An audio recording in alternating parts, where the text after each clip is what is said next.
My name is Gene Hurley, if that's enough. I went to Vietnam. I was there from March 1968 to March 1969. When I got there, I went to the 90th Replacement Center at Long Bend, and from there I was assigned to Company C, 2nd Battalion, Mechanized 2nd Infantry of the 1st Infantry Division, the Big Red One. I went there as a 11B1, which was a light weapons infantryman. And I served, I don't know how long, most of my time as a light weapons infantryman. But partway through my service there, they changed my MOS to a 63C20, which is a light vehicle maintenance. And I think that was because they found out I worked for a Mack truck.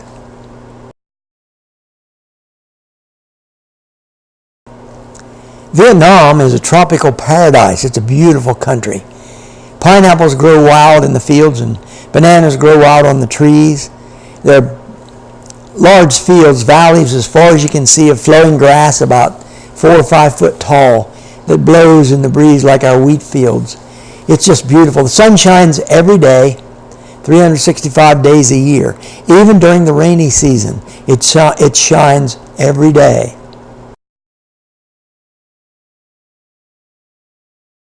Well, when I was there, they were very humble people, a very religious people. Most of them were either Buddhists or Catholic.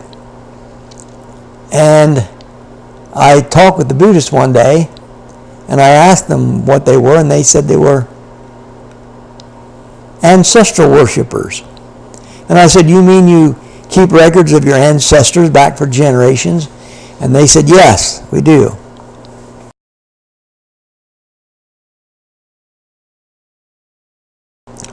Before I entered the military, just before I left, I asked my bishop, I told him I'd like to have a priesthood blessing before I entered the military. There was a high councilman visiting our ward that evening. His name was Joseph Tibbetts. And our bishop asked him if he would give me a priesthood blessing. He took me into a closet, set me on a chair, put his hands on my head, and when he was finished, I knew where I was going, and I knew what I was going to experience for the next 2 years, and he gave me tremendous spiritual promises in that blessing. And I did receive those promised blessings from that time throughout my life.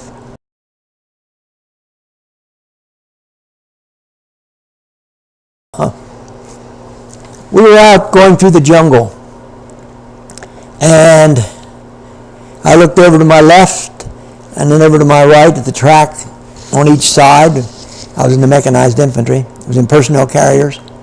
And the track on my right just sunk into the ground, went into a tunnel complex. We stopped, and our sergeant had us make a circle around our track. And I went out to about 20 feet from the edge of the jungle, and there was a valley out there, this tall flowing grass, and on the other side of that valley they were fighting a tremendous battle. And I got behind a clump of grass about that big around, about 3 foot high, crossed my ankles, and sat there with my M16 across my lap, looking over in the direction of this battle that was taking place. As I sat there, I felt this thing coming up across my knees. And I knew what it was because I'd seen the belly of enough snakes in my life and handled enough. I knew it was a large snake coming up across my knees to wrap me up. It was copper-colored and tan, diamonds on its back, and it scared me so bad that I leaped up and screamed with my rifle, and the men all came running out of the jungle. They thought the Viet Cong had me. But it's one who didn't have a heart attack. It scared me so bad, that snake. And I watched it crawl off, and I can't remember the man's name that came there first. He was from one of the New England states. He sounded like John Kennedy talking. He had the same accent as John Kennedy.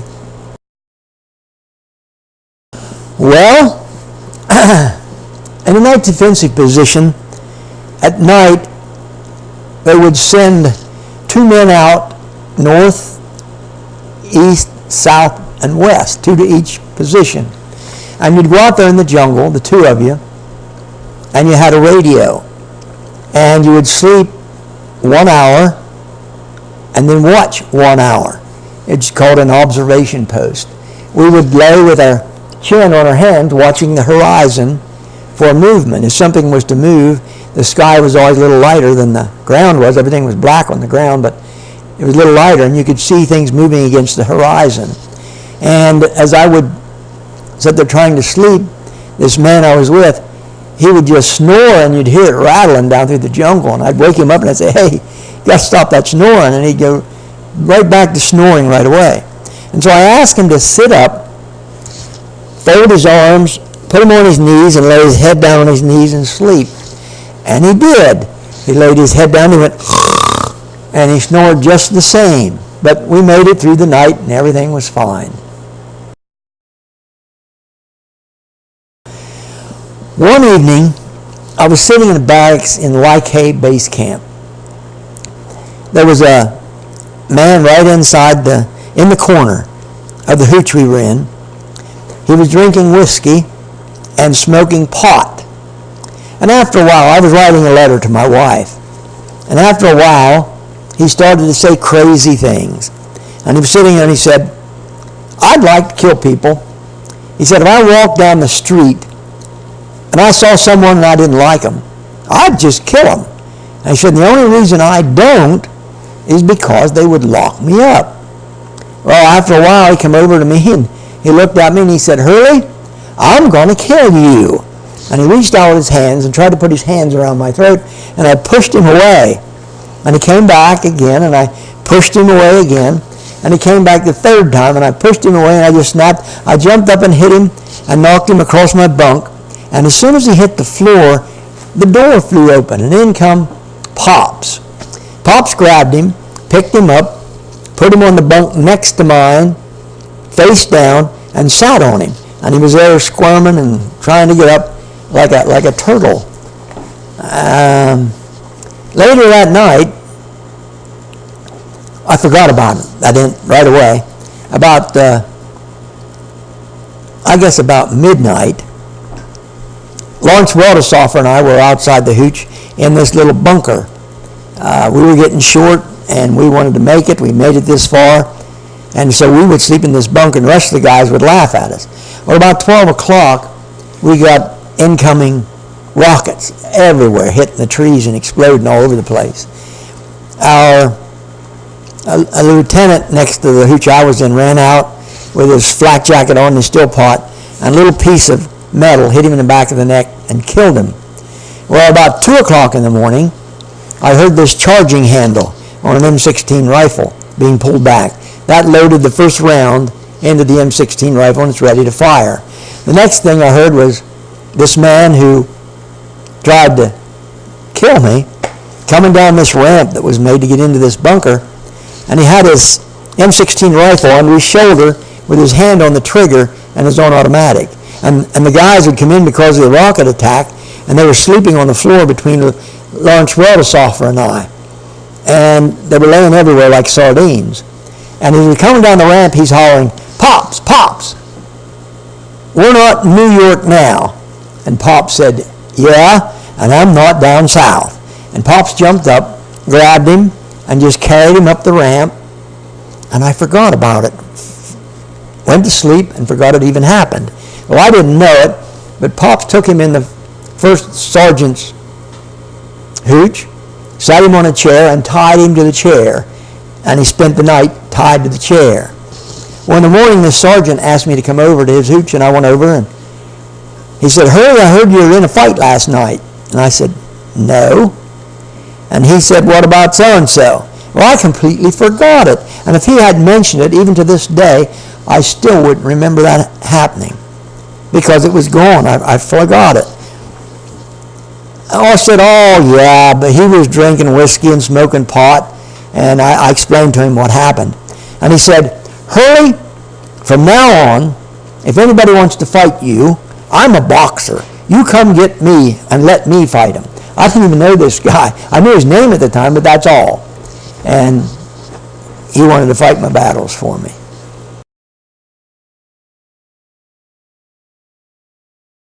The only person I can remember during my entire time in Vietnam that I knew from home was Richard Brown. I knew him as, everybody knew him, as Fuzzy Brown. And the people today who know him still call him Fuzzy Brown. We were up in Quan Loy. It was a Thanksgiving, which would have been November of 1968. I saw him walking across the road there at a little night defensive position there at Quan Loy. And I went and talked to him. I saw he had a Brown on his name tag. And I asked him if that was Richard Brown, and it was. And then I saw him a couple days later, and he said, I already told my mom I saw you. He was in charge of our mortar platoon. We had one of our personnel carriers had a 4.2 mortar on it, and they would just flip the lids open on the top and fire mortars out of this track. And if you're out there at night, when they fired those things, you're laying there sleeping, and you'd hear, hold your ears, and before you had a chance to even think, there'd be this tremendous explosion, and you'd think it was going to bust your eardrums when they'd fire those 4.2 mortars out of that mortar track.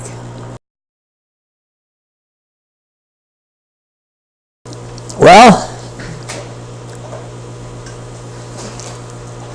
I went to New Cumberland Army Depot for my physical for the draft board. And while I was there, they had a thick packet of questions on your health and your physical well-being.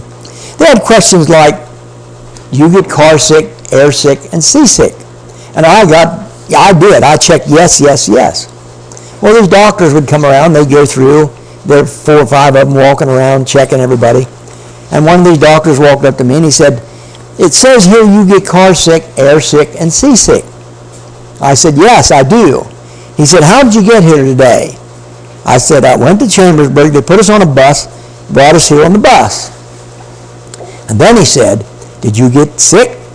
I said, no. He took his pencil and he erased yes, yes, yes, and checked no, no, no. And that's just one of the changes they made. They made a lot of changes like that in my answers.